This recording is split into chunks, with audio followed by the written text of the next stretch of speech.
Football. I am Jake, along with my co-host Ed. This is the experience that you are about to witness. Again, not our best week, but not our worst week. We both went 5 spread.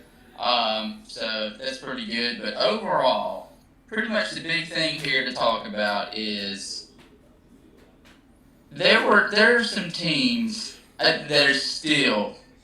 There's so many question marks on a lot of these teams. Yeah, some of them are underperforming so bad. There we go. Shout out to the boys getting their first win. And you know what? Just to go ahead and get this out of the way with South Carolina. Yes, we beat Vanderbilt. Not like it's the biggest deal in the world. But what I liked about it, first half, horrible. 10-0. Yeah, we held them to 0 point. We only mustered 10. Looked absolutely pathetic. Will Muschamp throws Parker White out there to go for a 54-yard field goal when his career long is 50 in the rain in crappy conditions when he's one kick away from tying South Carolina's all-time record. Whiffs it. But anyway, second half, they come out. 31 points. In the second half is what they scored. Kevin Harris ran for 173 yards, but 8-yard run. Colin Hill getting mobile, being a dual threat. There was a lot of Carry-on Joyner. Shout out to my homeboy Carry-on Joyner getting his first career touchdown.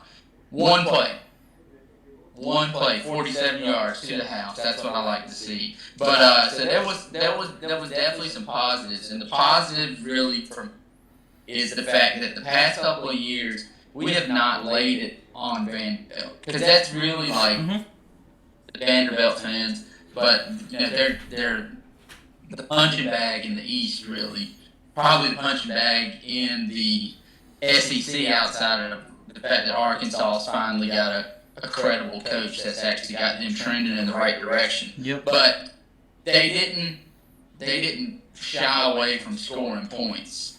Because Will Muschamp coached teams in the past, especially here at South Carolina. They won't go put up points. The only reason they try to put up points is that they're losing. And a lot of times they still don't try to do it. But Bobo got up play, let the guys play, they scored, they did what they were supposed to do, and hopefully that can continue. I mean, you guys beat them for more than 30, right? Like I think it was 30. 41-7, right?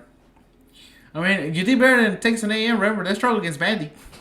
Let's just go ahead and move on to next, because we're only going to talk about a couple of the games here. But Texas A&M, week 1, comes out and beats Vanderbilt 17-12. Yeah. Like, that had us thinking, damn, Vanderbilt. It's good. They're legit. Or Texas A&M roster, they have one of the top 5 rosters according to the 24/7 Sports Composite team ratings. I mean, they're loaded with 4- and 5-star talent. And that's the best they can do. Come out against Alabama will wipe the floor with them. Yeah, like they put up 24 points, but I'm still not 100% sold on Alabama's defense yet. But then they come out against Florida, which I have said on the record that Florida's overrated. Kyle Trask overrated. And Texas A&M came out and beat them. Now, what they? Florida's defense, abysmal. Florida's offense is still very good. They can't be anything until that defense gets better. And I mean, that's it. Florida people, I was getting irritated hearing people talk about Florida. It is a college football playoff contender because they're not. Yeah. The next team we're going to talk about, getting tired of hearing them being hyped up, which was Tennessee, which they came out in the first half, and it looks like, damn, Tennessee's back. Yeah, but then you see the second half, and then just Georgia went there and destroyed the living crap out of those guys because 0 points after that. Both quarters, nothing. That he is a 15th-year quarterback and still can't perform.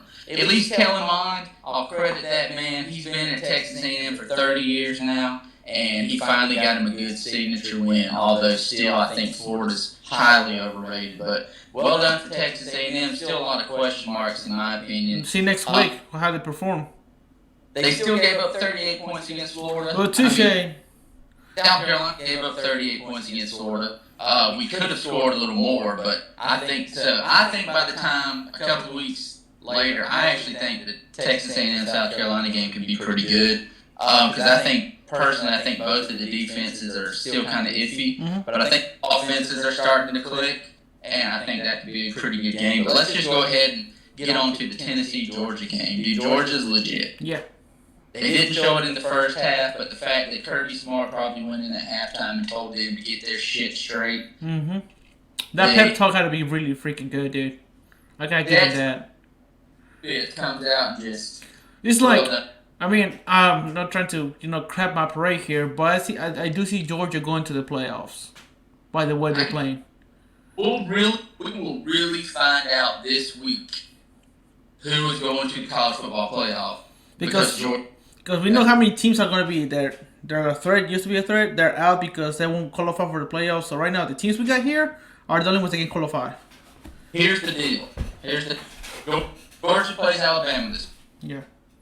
These two teams can literally trade wins and losses with each other, and they're both going to end up in the playoff.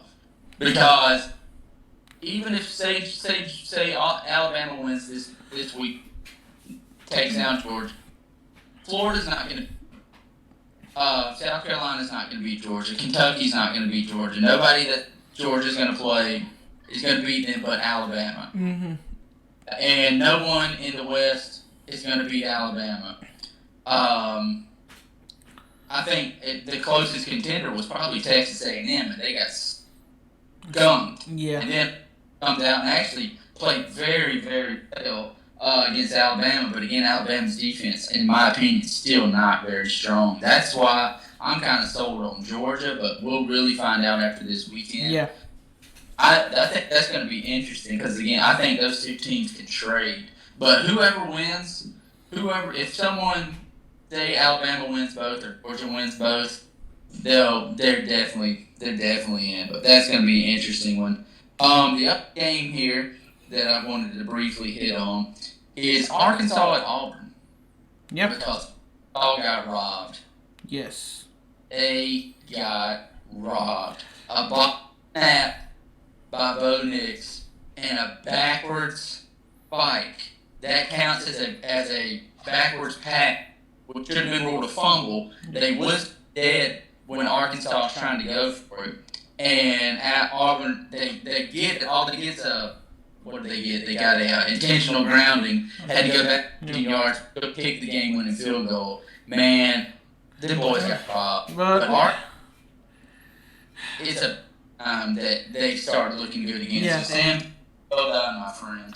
Yeah. Well, you know how I feel about Auburn, and I know I went with a spread, and you saw me laughing when we did our prediction, because I know, because I was like, dude, no offense to Auburn. I did at the beginning of when we started doing the predictions, the first episode I said that Auburn was looking, they could be legit. I mean, because I was telling you about, and then I saw that freaking game win against Kentucky, and after that, they lost all my respect, dude. They're completely butt cheeks.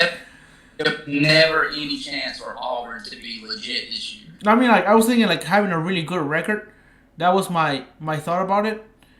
But dude, it's just. Dang, look at on the team. Their defense is terrible. Yeah. The offense is terrible. They're inconsistent. The offensive line's horrible. They're just not good. Dude, that's why they're up as a 3-point favorite against South Carolina this week. There's difference, but the way I see it is, they're just lucky. That's it. I got a strong feeling that we could very well take them down. As I said, they're just lucky. The Kentucky game was just luck. And this one, they just got freaking lucky. Kentucky here.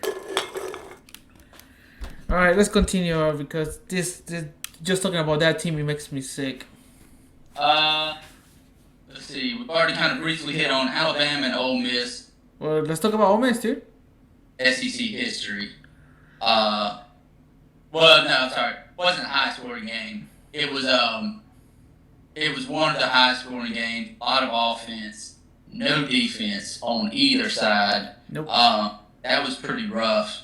But I mean, I kind of expected Ole Miss to put up some points, but Yes.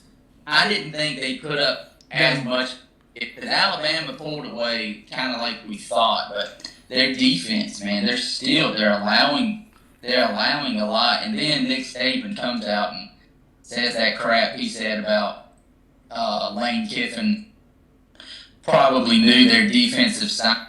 They don't need to know no signs, man. They came out and they just because Alabama pressured Matt Corral all night, but the dude's so cool. He was able to get out of a lot of stuff. He made some throws. Mm-hmm. Alabama tackle. It was just Alabama's defense is not as good as Nick Saban wants them to be, but he won't admit to it this year, which is strange because he admitted to it last year. But so Ole Miss, Lane Kiffin might have them going in a pretty solid direction if they can get some damn defense. Yep. Can't just go out and expect to outscore everybody, especially now. The SEC starting to put up some serious points here. Yeah. But then let's go ahead and briefly touch on the fact that Miami, they got brought back to reality by Clemson. Dude. But smacked them around, proved our point that Miami's not quite back. They are good enough to be top 3. Okay, so I was like watching a little bit of the games. I'm gonna tell you a couple of comments I saw for a couple of the games. I was watching the Clemson and Miami game. First thing that said, Miami's legit this year. Look what happened. Then I was watching Georgia and Tennessee and said, oh look, Tennessee, they're for real this year. Then what happens? And then I got Florida. People were saying this was the time they're gonna be national champions, and look what happened. So, yeah, almost all these teams got brought back to reality, and I'm actually good with that because Tennessee, Florida, and Miami were getting a little bit overrated. Well, see, I don't think that Florida necessarily brought back to reality because people are gonna say, yeah, Texas A&M's good. No. I still don't think Texas A&M's that good, but it's just proof because Florida played Ole Miss, who has a horrible defense. They did nothing different than Alabama. Then they played South Carolina. They only put up 38 points. Kyle Pitts was held to only 4 catches. Then they come out this week and get beat by Texas A&M. I'm telling you, and then they got LSU this week. They talking about they think that something good is going to come out of beating LSU. I mean, LSU lost a lot. Yeah, lost to what, Mississippi State? Lost a lot. Yeah. Not about their losses. I'm talking about talent. Oh yeah, that's true. Still retain talent, but they lost 31 players from last year's national championship team. To the draft. Not just to the draft, but. That's a lot of talent. So you're basically revamping your foundation on both sides of the ball. Touche on that. And just like LSU lost to Missouri, but LSU their offense have no defense. Yeah. That's the strangest thing. SEC is a lot of these teams. Including South Carolina, who normally plays rock solid defense. Mm-hmm. They're terrible. I don't know if it's all from because all over the country we're seeing high scoring games. Yes. I don't know if that's in part teams practicing tackling because I know the TV came out that they didn't, but you had the spring. Some teams were coming in non-tackling, trying to avoid contact and things like that. And it's showing because these defenses have been abysmal. So really it's going to come.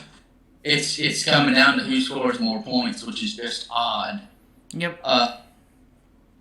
But yeah, so week 6 was very interesting. Week 7, the biggest matchup I have my eye on is the Alabama-Georgia game.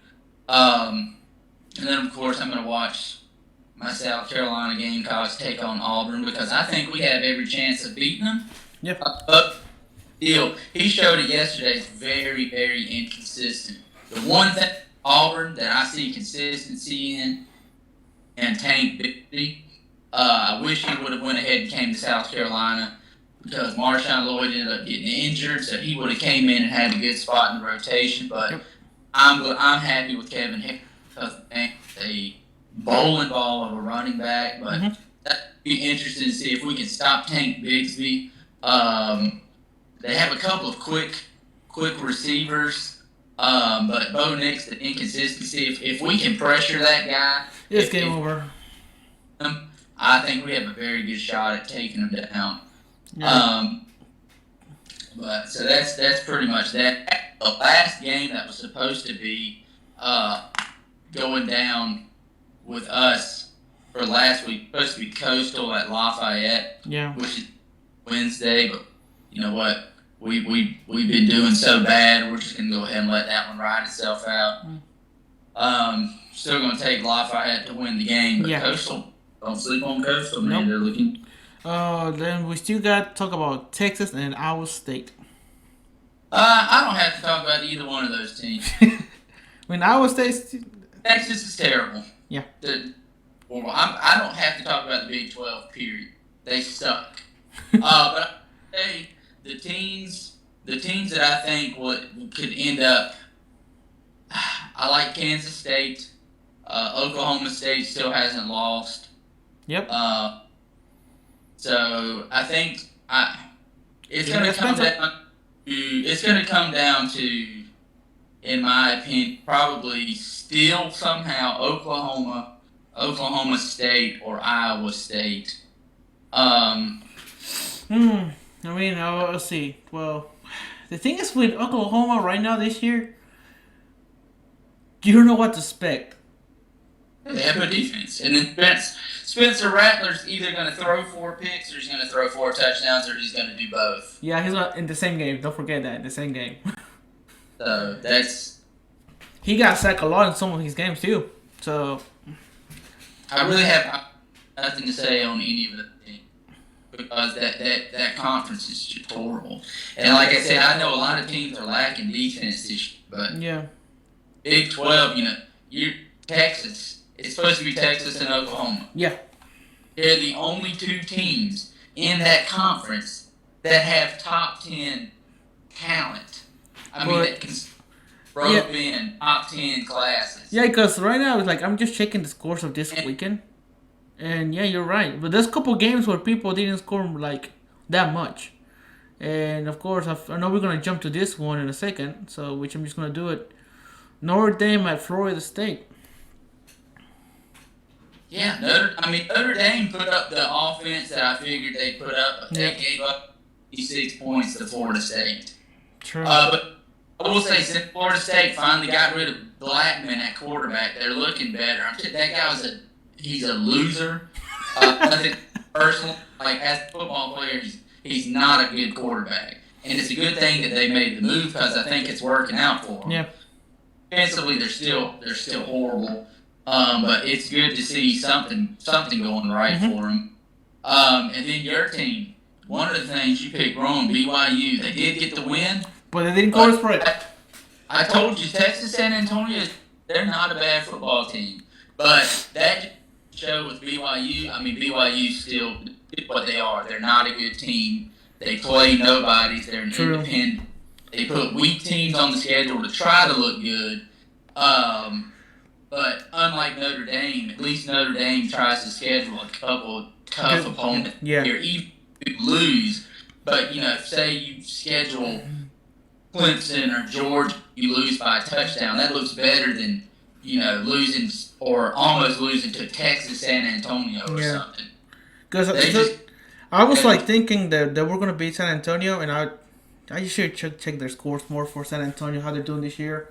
And how they've been playing so far this year, BYU, especially with Zach Wilson, but it's just gotta make sure I gotta check both teams instead of just one like I usually do. But I take that big L with pride because San Antonio They play very well for against BYU. Yeah. So for the week, I believe I've already mentioned that we both ended up at 5-7, which is Yep. not terrible, and we're both 20-34 on the season. Yep. So we're slowly catching up to that big Gap loss that that. we had. No, dude, week 1 was bad for us. Well, this year for anyone who's trying to actually who bets on these games or any people that are trying to predict these spreads, I mean, there's the teams. Everyone is inconsistent. Yeah. And that's on either side of the ball. One week, you might show up and drop 40 points, Mm-hmm. and then the next week you turn around and you drop 40 points, but you allow 35. There's so much inconsistency. One of the most consistent teams, in all honesty, that I've seen so far this year has been Arkansas. Yeah. They have been one of the most consistent teams. Their offense still isn't very great. But they're keeping up with everyone. It's never going to be great with a guy like Felipe Franks at quarterback. But at least their defense has been legit. Yeah, and They've scored when they've needed. it's like you gotta keep them pros. Well, I mean, at the beginning of the season, we were making fun like they were gonna get smoked every game, and so far they're keeping with everyone, and that's something.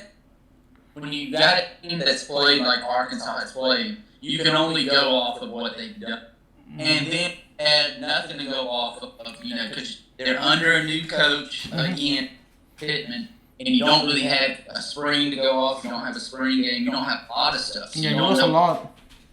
But after week 1, the way they played against Georgia, I know we made some comment about Georgia's offense, but I mean, it doesn't matter how bad the Arkansas looked good. Yeah. And then the next week they looked good against Mississippi State. And then this week they looked good against Auburn. So good on them. Good on Sam Pittman. So. Best of luck to those guys. True. But I don't really have too much to say. I mean, this is going to be a very tough year for a lot of college football fans. Yeah.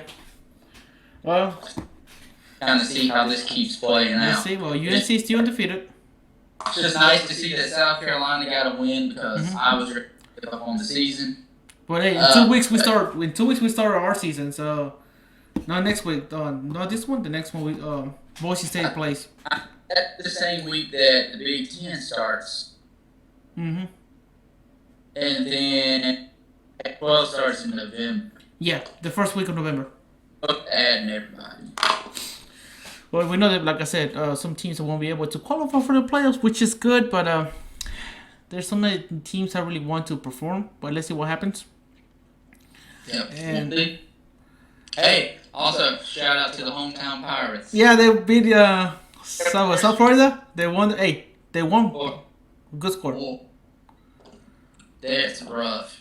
They got some stuff to get worked out. Jeff Scott, I thought was going to come in and do a solid job down there. I know it's his first year, but they got some stuff to turn around down there because it's a. I mean, a couple of years ago they were good, but it's like they lost a lot, dude.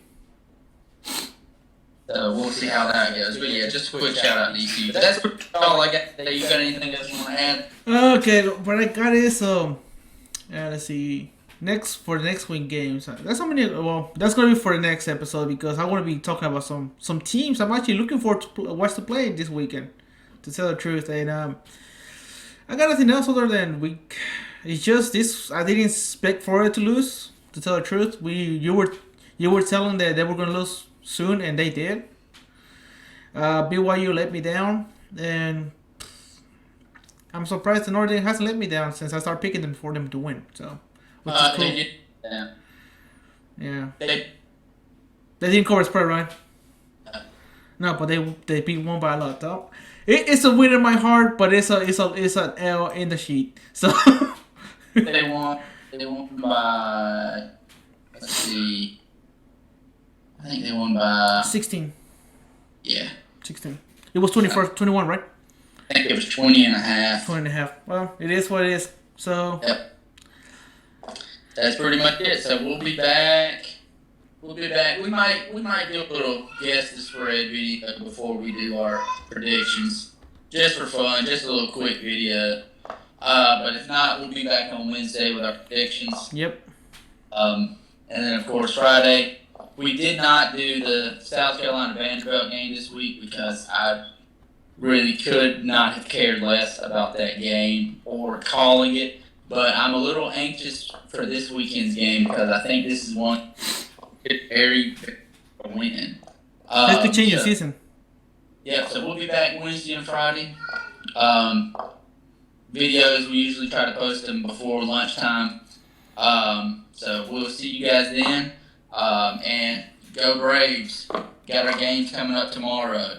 Max Fried's on the mound. Go Atlanta. All right, we out.